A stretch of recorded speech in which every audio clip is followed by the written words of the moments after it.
So, if you're familiar with the Doom lore, then you should be familiar with what Doom games are within the timeline. 6 to be exact. But then, we have the other Doom games to consider that just cannot fit in the timeline. Namely, Final Doom and Doom 3. And people have debated about them being canon for a long time. But I feel like it shouldn't just be canon. Instead, I wanted to go a step further and give Doom 3 different timelines. And let's explain how this works. So, let's start it off with the first timeline, the main timeline. And this would be 6 games, and in chronological order it would be Doom 1, Doom 2, Doom 64, Dark Ages, 2016, and Eternal. And all these games have one thing in common. They all follow the main Doom guy as we know. Of course, starting from Doom guy to the Doom Slayer. Of course, this timeline wasn't structured like this. I mean, Doom 64, for example, wasn't thought of being canon for a long time. Of course, it was Doom Eternal that more or less revealed the fact that Doom 64 was canon this whole time. Or at least maybe it wasn't canon before, but id Software decided to retcon Doom 64 to make it the real Doom 3, or as I've always liked calling it, Doom 2.5, because, well, it is the third Doom game chronologically in terms of Doom Guy's journey, but, when you consider the real Doom 3 exists, the Doom 3 from 2004, I feel like, both games kind of deserve their own spotlight, but then at the same time, calling Doom 64 doesn't make a lot of sense considering at that point it would have just been a N64 title, which it's not anymore. And now we have to talk about the second timeline, and to have this make sense, we're gonna have to look at another big franchise, that being Star Wars.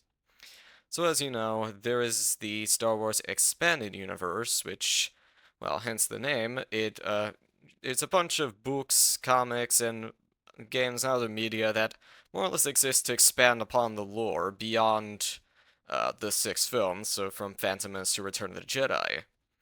So there's stuff like the animated Clone Wars series, well, the 2003 one, not the 2008 one. And then you have comics like some that are set after Return of the Jedi, or there could be some set between Revenge of the Sith and A New Hope, all of that stuff. Though, in 2014, Lucasfilm announced that anything expanded universe related is no longer considered canon, mostly to prepare for the sequel trilogy and the rest of the whole Disney fiasco, Alkalite, Book of Boba Fett, all that stuff. And this I find to be a similar case with Doom, because, well, we have WODs like Final Doom and Sigil that people always debate on whether or not they're canon, even after Doom Eternal released. Of course, id Software themselves have not confirmed if any of these are canon, but they are included in the Night Dive re-release, which for many people is probably going to be their main version for their first time playing classic Doom. So, and again, people will debate on all these being canon or not. And this is why I proposed the idea of an expanded universe for Doom. So, a bit like what Star Wars Expanded Universe or like its Legends now is. So, the idea here is that we take the WODs included in the Night Dive release and more or less get in their own timeline to more or less expand the events between Doom 1 and 2, and also the events of Doom 2 and Doom 64. And so, chronologically, this new expanded universe timeline would go like this. Doom 1, Sigil 1 and 2, Doom 2, No Rest for the Living, Master Levels, Legacy of Russ, and Final Doom. Of course, Doom 64 and onward could still occur with this new expanded universe, but again, the canonicity of all the WODs besides Doom 1 and 2 are still way up in the air. So we only have id Software to rely on for information like this. And this leaves us with only the Doom 3 era left, that being Doom 3, Resurrection of Evil, and Lost Mission, included with the BFG edition. And much like the other WADs, including the Night Dive re-release, there's always a bunch of back and forth on whether or not they, fit in the main Doom timeline. But in more recent years, it's been generally agreed upon that the Doom 3 era is its own parallel universe. So by that logic, we more or less create a third timeline. So it would compose of Doom 3, and then chronologically Lost Mission, since it takes place roughly the same time as the base campaign. And then lastly would be Resurrection of Evil, set 2 years after Doom 3. So that's our third timeline. So, to summarize, we have 3 different timelines for Doom. So, first being the main timeline, so being covering Doomguy's journey. And then the expanded universe, which is more or less the Night Dive ports. The WADs including the Night Dive ports. And then the third timeline being the Doom 3 era. So, I always thought that this could be the best way to represent the timeline for Doom.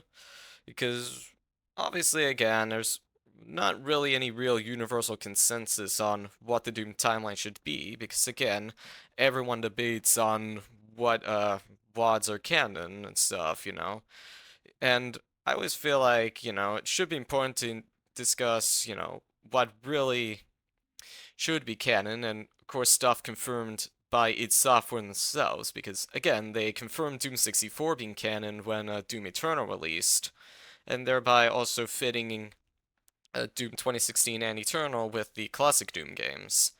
But again, it still leaves us with only Doom 3 and some of the other official WADs to consider.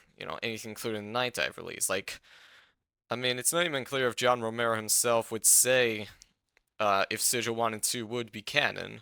And well, if they would be, that would just mean that Doom 1 would have 6 total episodes, like a Wolfenstein 3D, which, yeah, this is a lot for Doom 1, especially when you realize Doom 2 is only 32 levels, including, well, obviously 2 are the secrets, so 30 technically, but still, 32 levels total.